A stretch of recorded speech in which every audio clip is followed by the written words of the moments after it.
I'm sick of this Kelsey Mitchell shit. I'm gonna be honest with you, bro. I'm sick of it. The girl didn't score a single point in the second half, and all she do is jack up shots. I've seen more than enough.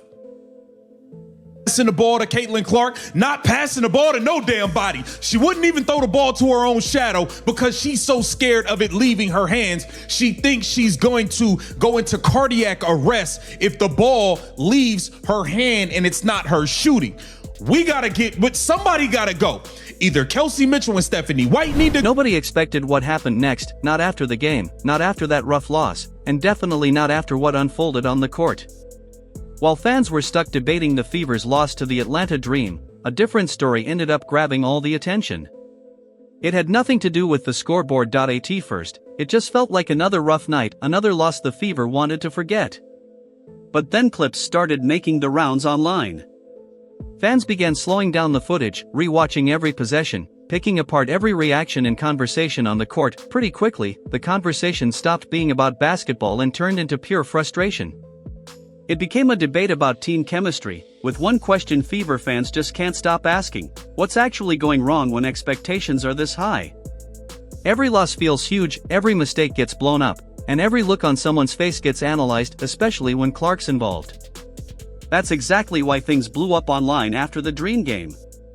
Some pointed at coaching, others at execution, and some just blamed the game plan overall.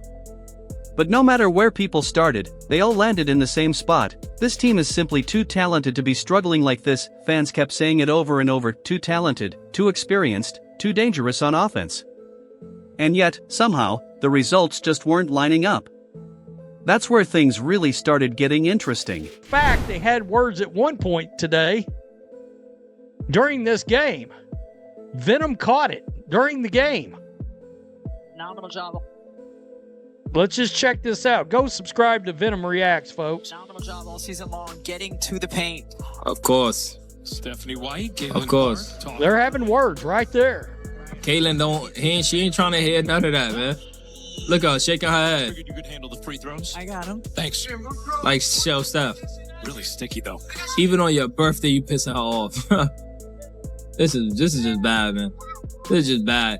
And then it brings us to the next one. And then look right here, Caitlin's arguing with the coaching staff. First lead. She's trying to talk to Austin Kelly once again because Stephanie White doesn't understand it. Y'all remember last year when Stephanie White was drawing up the BS and Caitlin Clark left the huddle? Okay. Now look, they can say publicly that everything's fine and it's hunky-dory, and I don't believe that. I'm not going to believe it. Not with exchanges like that. And Caitlin Clark is extremely frustrated.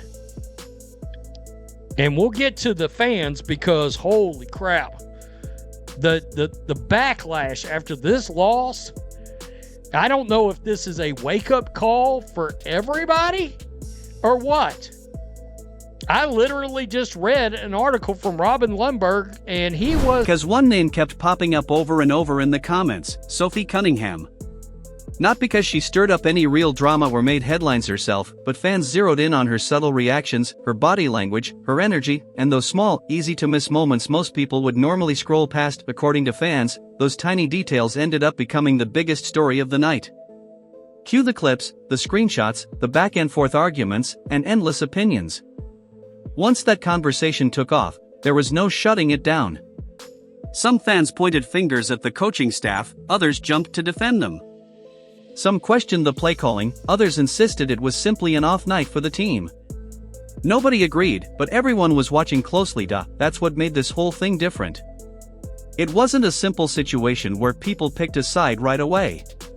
Instead, it was one of those moments where everyone swore they saw something different from everyone else. And stories like that spread fast, incredibly fast. Stop that. Here we go. Here comes Kelsey Mitchell. Dun, dun, dun, dun, dun. I'm just going to run in there in front of two bigs, and I'm just going to throw it up. I'm just going to run in there in front of two people that are 6'4", whatever. I'm just going to throw it up. Just run in there and throw it up. All right, hot sauce. Here we go. Kelsey Mitchell. Not going to pass that. Here I go. Just running in, throwing this shit. I mean, just goddamn, Kelsey, pass the ball. You are not going to go into cardiac arrest if you pass the ball. Trust me, you will stay alive. Here we go again. I'm just going to dribble it. Dribbling, just dribbling. Okay, I'm going to get it back. Now watch this. I'm going to dribble it. Just run in here and throw it up.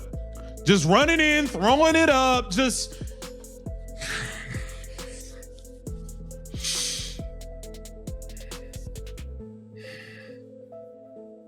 I mean, just come on. I'm just gonna dribble. I'm gonna shoot a three. Just launch it. Fuck it. that's a fuck it shot. Like, come on, man. Oh boy, here we go. Kelsey Mitchell. Just dribbling into people, losing the ball, like just not passing it, just refusing to pass it. This ball could have been passed a long time ago, Kelsey. This ball could have been passed a long time ago.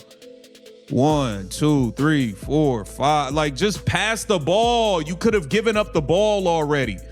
Right here, she's what? Just throw the ball. It's a bounce pass to Damiris Dantas rolling to the rim. Give up the ball. The pocket is right there. You see the lane. You see the pocket. Throw the ball. But you want to keep dribbling it and dribbling it. Like, come on. You got to give that ball up to the roller. Give it up. It's ridiculous watching this girl play, man. I can't stomach watching her no more. I don't want to watch her play basketball, man. Here we go. Here she comes. Just gonna run in here and throw it up. Get that out of here. You got Angel Reese celebrating, blocking your shot. I mean, this girl just don't want to pass the goddamn ball, man. It's ridiculous watching Kelsey Mitchell play basketball. I don't know how you guys, I don't know how y'all watch this and it doesn't make you want to vomit. She just runs in. She just runs into taller people and just... Meanwhile, Clark stayed right at the center of it all, like always. Every move she makes gets broken down, every reaction gets analyzed, every moment turns into content. That's simply the reality for the biggest stars in the sport. The spotlight never lets up, win or lose, and especially not after a game like this. Then a new question came up, one that pushed the debate even further. Was this just frustration from a tough loss, or a sign of something deeper? Once people started asking, they couldn't stop. Comment sections exploded, reaction videos started trending, arguments popped up everywhere, and what should have been a normal post-game discussion turned into the biggest fever story of the week. The tricky part is, nobody can agree on an answer. Some believe the team is right on the edge of putting it all together. Fired on her birthday. Evelyn DR pulling no punches. Hosting this like you're proud of it. This team and front office isn't serious. This may be the straw for most people. You all know it and clearly could not care less, neither should we. Stephanie White is pathetic, disgusting, and should not be coaching a rec ball team. Got to be more careful. Wow. Thank you. I'm not going to lie to y'all.